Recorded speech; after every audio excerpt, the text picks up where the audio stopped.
I will be presenting the results of the marketing environment analysis of Aldi. I'll go right into the PESO analysis, which breaks down the environment into the political, economical, social, technological, legal, and environmental factors. In political, we consider issues such as Brexit, how it would affect a company such as Aldi, which is a German company operating in the UK. At the moment, there's great uncertainty affecting the industries in the UK, so the effect isn't quite known yet. Economic factors include fluctuating exchange rate and inflation. Social factors include changing consumer habits and the increase of ethical consumers, more worried with how products are made and how companies behave.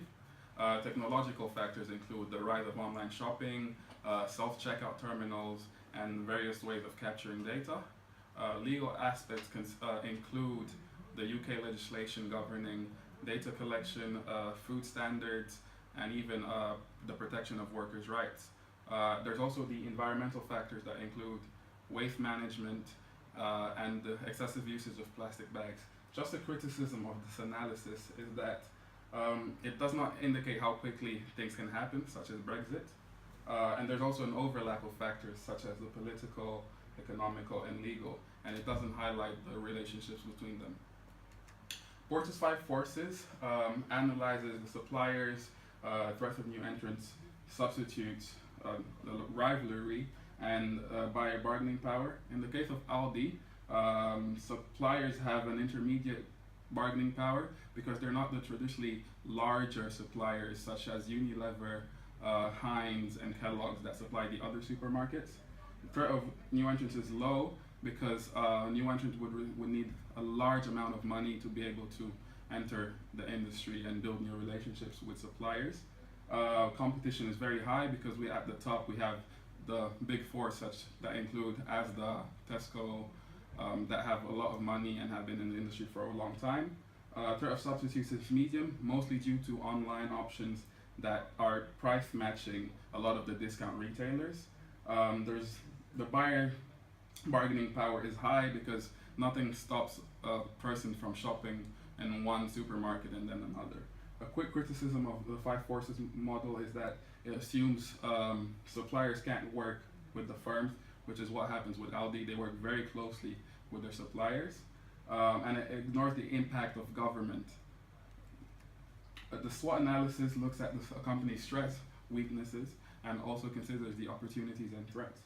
In the case of Aldi, a key strength is that it has a clear focus on value-seeking customers, and that could be linked to an opportunity such as the rise of online shopping and the increase of smartphone usage.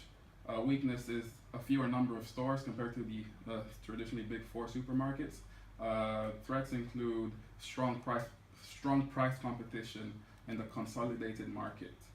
A quick overview of this summary is that it's a self-assessment and it isn't necessarily the most accurate way for a firm to identify its true strengths and weaknesses.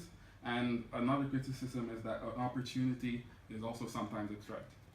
The TOES matrix builds on the SWOT summary as it actually proposes strategies that companies should consider to overcome their weaknesses or to avoid certain threats, which if we look at one example of the increasing online usage and the clear focus on value-seeking customers, Aldi could develop targeted discounts to people already using their mobile devices wanting discounts. As a strategy, it's more practical, as I mentioned before, as it's very strategy oriented and it actually proposes clear points. So just to conclude, I could say that Aldi is operating in a very competitive environment. However, it should probably consider using more technology.